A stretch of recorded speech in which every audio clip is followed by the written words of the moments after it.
Love is resistant. Love is defiant. It is not backing down. It is staying in the streets. Love is holding each other and ourselves accountable. Love is protest. Protest is love. I repeat these words from the Reverend Julie Taylor to remind us that protest, too, can be and often is a form of love. We protest, at least at our best, not because we're hateful, not because we wish harm on anyone, but because we love ourselves, we love our fellow humans, our world, we love life itself. Too much to stay silent. Now, there are certainly protests that don't meet all of those criteria. I'm as concerned as anyone about the months ahead for us. But I maintain, I believe, and I think the evidence bears me out, that nearly all protests come from a loving place. Now, I was reminded just this week of something I had forgotten about, something from 20 plus years ago now, when I was in college at the University of Houston, my beloved alma mater. There was a time when our administration introduced something that has now become quite common, I believe, something called free speech zones. That is, specific areas on campus in which you can have free speech or protest. I never really understood it entirely, frankly, because my response to hearing that there were free speech zones on campus was, shouldn't the whole campus be a free speech zone? It's something that still I don't like and doesn't sit with me well. And our Amnesty International reading today reminded me of that. Civic spaces are shrinking increasingly. The spaces where we can have this sort of interaction are shrinking.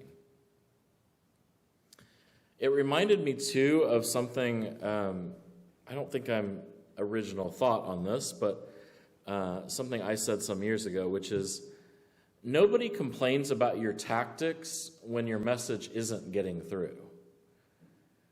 And what I mean by that is, this is the first thing I always think when I hear critics say that a particular method of protest isn't appropriate, or isn't safe, or is losing you friends and making you enemies.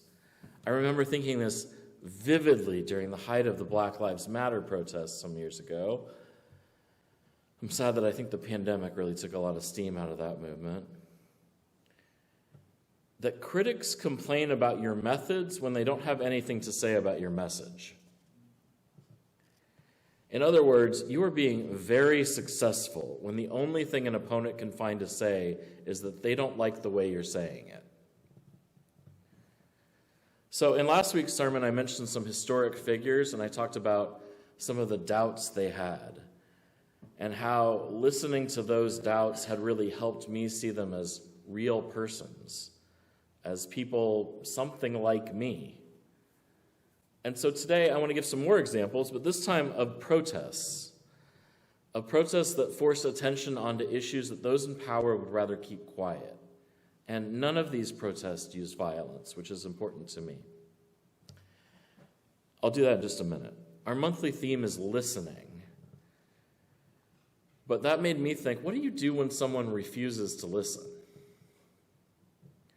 Now, if they are, say, your partner, or a family member, or perhaps a coworker, you probably have some strategies in your back pocket already.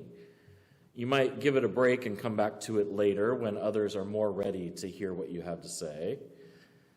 Or you could appeal to the foundation of the relationship you already have with that person in order to convince them to listen to this particular concern.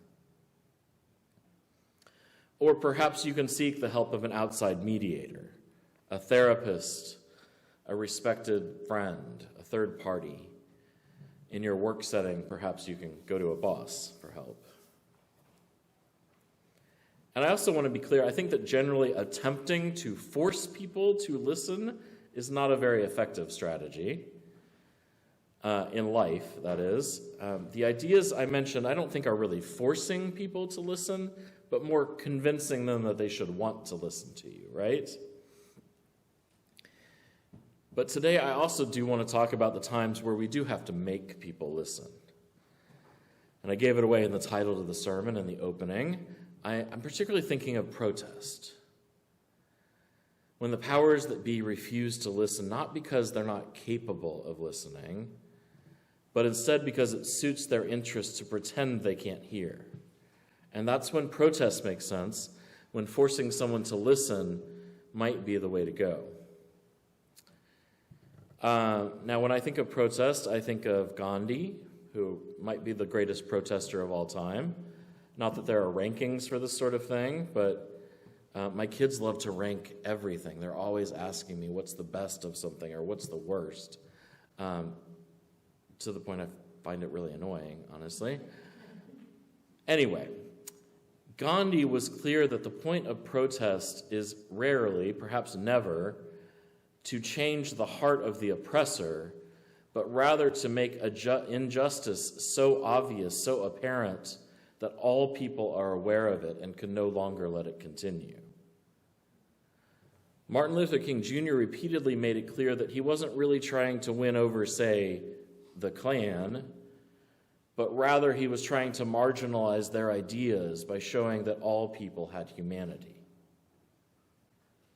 You don't have to make your worst enemy hear and agree with your concerns. You just have to make sure that they're not able to enact their oppressive agenda, Can't enact their oppressive agenda. But, and this seems like a troubling and a very obvious thing to say in our country and our world today, even getting someone to hear you is not an easy thing to do. Perhaps harder now than it ever has been. Getting people to listen to one another when they disagree it's hard. Finding some sort of common ground, finding some sort of points of agreement from which to start, finding a way to build some sort of relationship in which you can even have these conversations, finding a way to speak instead of yelling at one another. So that's hard, and sometimes we still have to do it, right? Sometimes we have to try across these gaps of understanding and connection.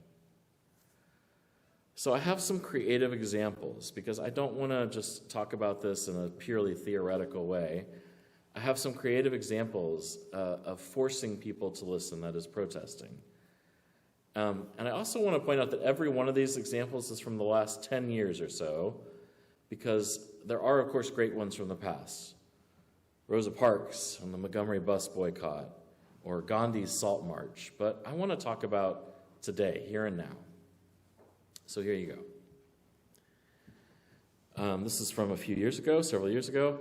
Activists from the area known as Cancer Alley, which is the land bordering the Mississippi River between Baton Rouge and New Orleans.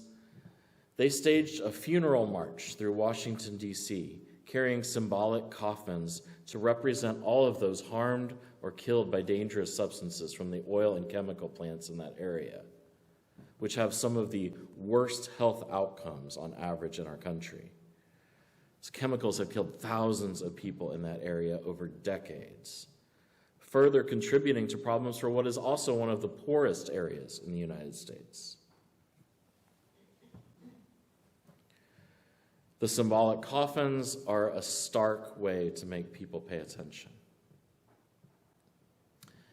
Another example, when I was serving a church in California, we helped host a quinceañera, which is a traditional Mexican party for 15-year-old girls. This quinceañera was a little different, though, to put it mildly. This one we hosted outside the detention facility where her father, who is an undocumented immigrant, whose wife and children are U.S. citizens, was being held. The juxtaposition of the party, which is usually a joyful affair with music and dancing, and we did our best, sharing food and drink. The juxtaposition between that and the cold, concrete prison her father was detained in was powerful. Dozens of the young lady's family and friends, as well as hundreds of protesters, made a joyful noise, loud enough for her father to hear in his cell. We particularly pointed out to the media there and to everyone there that her father's only crime was crossing that border, which is a misdemeanor. Another example, in 2021, and this one is one of my favorites, after a series of dangerous bike crashes on the Tour de France, the bicyclists staged their own protest against the conditions which led to those crashes. The peloton, which is the fancy word for the entire group of riders, started stage 4 as normal. They rode about 1 kilometer and stopped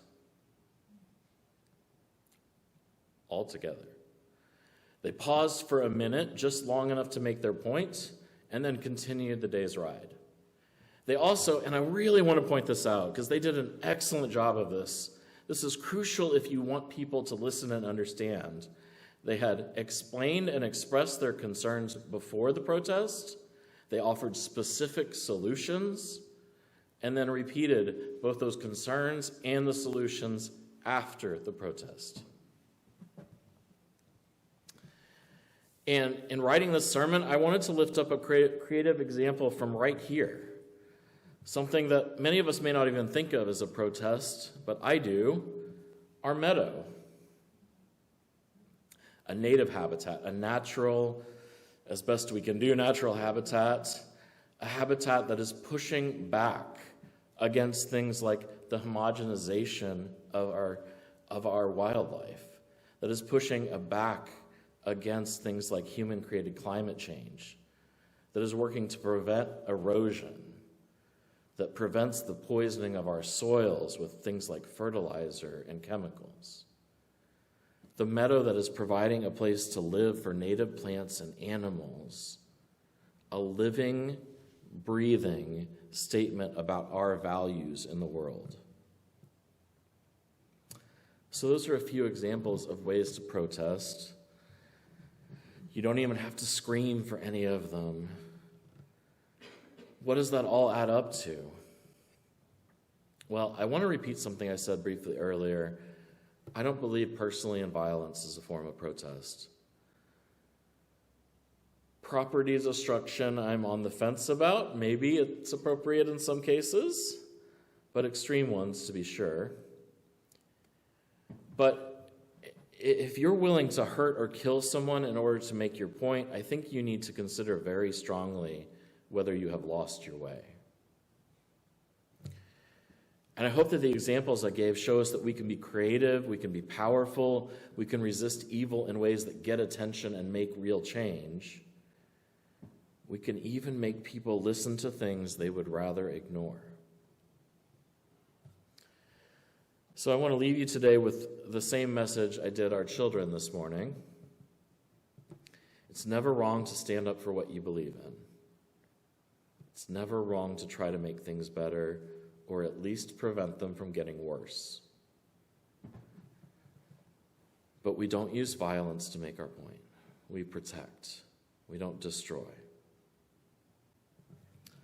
I think often of those protesters at Standing Rock, because they lost that particular battle. But their message is slowly, I hope, winning the war. I know that we and they and so many others have many protests ahead of us because we have a better world to build.